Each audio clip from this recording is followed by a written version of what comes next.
Hey everyone, how's it going? You're watching Corgi Lumpur and Happy New Year 2025. I wanted to start the year off with this lighter video about time. So a lot of people have probably made their New Year's resolutions at this point, and what typically happens with New Year's resolutions is 3 to 6 months later, they get kicked off to the side because people start saying, I don't have enough time for this. I just don't have enough time after work, don't have enough energy, and I just want to use that time for something else. So I'm just going to do this later, and later becomes later towards the year, and the later towards the year subsequently becomes the next year, where you're ending up making the same resolution that you did this year, and you're going to do this year to year, and it's never going to stop until A, you kick off that resolution altogether and just give up on it, or B, start cutting out enough time in your schedule to make those New Year's resolutions happen. So this is a topic that I've faced personally. I used to be that person who said that I wanted to lose weight, I wanted to make a ton of money, I wanted to do this, that, and the other for the year, but never ended up doing it, and then just carrying it forward to the next year and the next year and the next year. And what I realized is that it wasn't that I didn't have enough time, is that I wasn't dedicated enough to make those New Year's resolutions happen. And what I mean by that is typically a lot of people are going to talk about how they don't have enough time after work, therefore they want to do it during the weekends, but during the weekends they have all their family, social, religious, hobbies, whatever it is that they have in their life, and they just don't have enough time to cut out some more time for something like, say, pick up a new hobby or even starting a new business. I'm going to walk you through a typical schedule of a white-collar employee who has it pretty bad in Kuala Lumpur, Malaysia.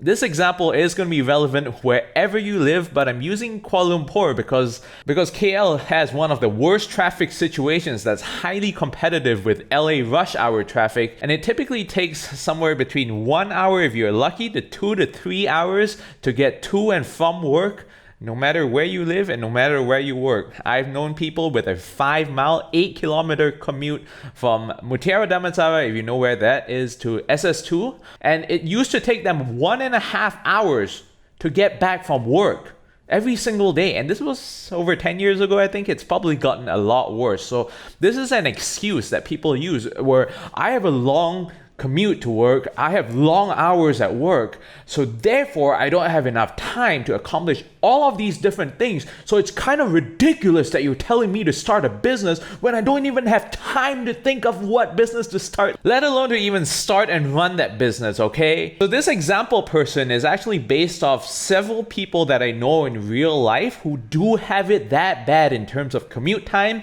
and work hours. This is kind of like an averaged out situation where you would typically wake up at 6:30 in the morning to get ready for work and step out the door at 7 because you have to make it to work by 8:30, and it takes an hour and a half to get to work.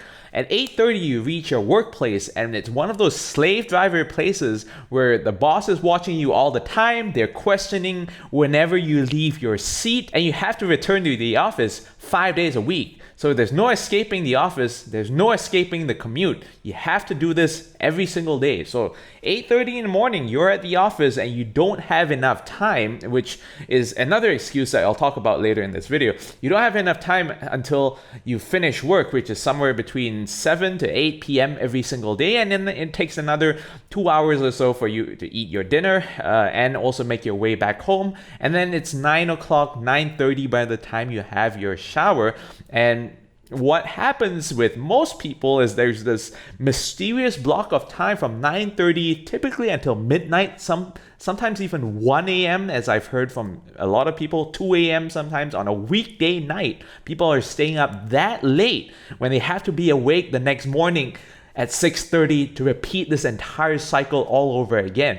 And what are they doing with this time from 9:30 to midnight to 1 a.m.? It's a 3 to 4 hour block where they're just spending their time scrolling on their phone, looking at social media, which I've covered many times on this channel. I'm not going to do this thing again. And you can watch those other videos for more about why you should get the fuck off social media and stop doom scrolling. So these people are wasting the entire time block of 3 to 4 hours that they could have been spending at the gym, thinking of what business to start, picking up a new hobby, whatever it is, on their phone, lying in bed, sitting on their couch, watching TV. That's what they're doing every single day. So not only are you wasting your time scrolling on social media, you're also depriving yourself of sleep. So these people are typically staying up so late and having to wake up so early in the morning that what they complain about, especially towards the end of the week, is I can't wait till the weekend because I can't wait to sleep in because I need to catch up on all my lost sleep. And then what they do on Saturday morning is sleep all the way until the afternoon. And that half day is gone. And what do they do after they wake up on a weekend? They start moping around because they're low on energy, right? They've slept for 12 to 16 hours, but they're still low on energy, because all that stress and sleep deprivation just piles up over the course of the week and just piles up over the course of time itself. When you're doing that for weeks and months and years on end, no shit, you're gonna feel like shit after 16 hours of sleep on a Saturday afternoon.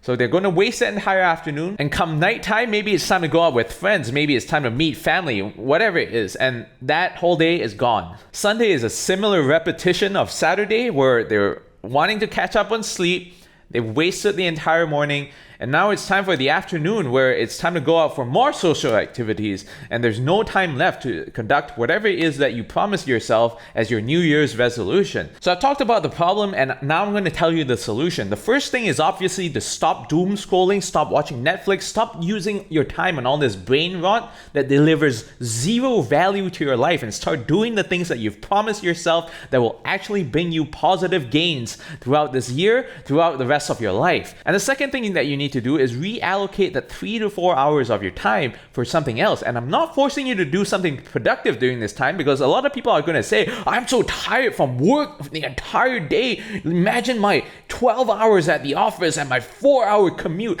I'm not going to have any energy to do anything that's productive whatsoever. You don't have to do anything productive after work, after your shower.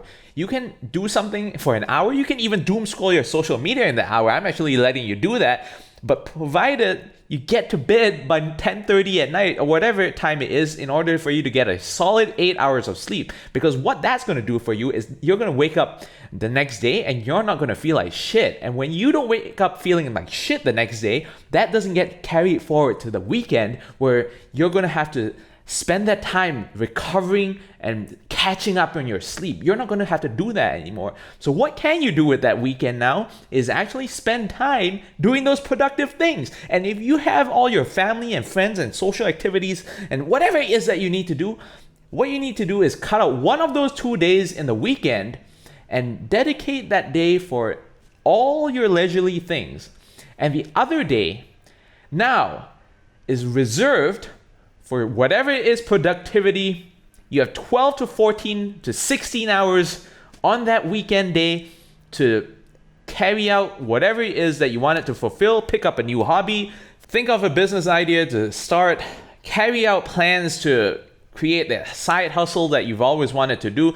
And this is especially true for the people who are at those toxic jobs that you always complain about, because this is the key to getting out of that complaining. You are entitled to complain about your toxic job, your low salary, your extremely political managers, coworkers, whatever. If you're dedicating time to attempt to escape that shit, you don't get to complain about any of this crap if you're spending all your time just doom scrolling and doing nothing to change your life. That's what I really hate. So I'm going to wrap up this video over here with a follow-up video that you can watch that's not created by me. So there is this channel called the Car Cannot channel that I watch personally. It's about this mechanic who fixes Lexus and Toyota vehicles, and he posted a video some 2 to 3 days ago, which is actually when I wanted to make this video, but I just had other priorities in my life. Read my community notes to find out what I'm doing. So it's good timing that I actually wanted to make a video on time, and then I saw that he posted that video, and now I'm making this video, and I actually get to link that video down in the description below for you guys to watch, because it's a very relevant example. Now, a lot of people are going to say, I don't want to become a car mechanic, this isn't relevant for me. It still is, regardless of what you want want to do, because this guy talks about how he went from his full-time job, which he had to commute 2 hours to and from. He had a wife and kids, right? And he had all these different things that would occupy most of his time. And also he didn't have a rich family, so he didn't have Mama Papa scholarship to give him money to start his business. Yet he still managed to cut out enough time at the end of each day to start his side hustle, which was YouTube, which ended up helping him to bridge that transition from quitting his full-time job into starting his own full-time business, his car workshop. So go watch that video, because there's a lot of valuable lessons in there, and see you all in the next one. Goodbye.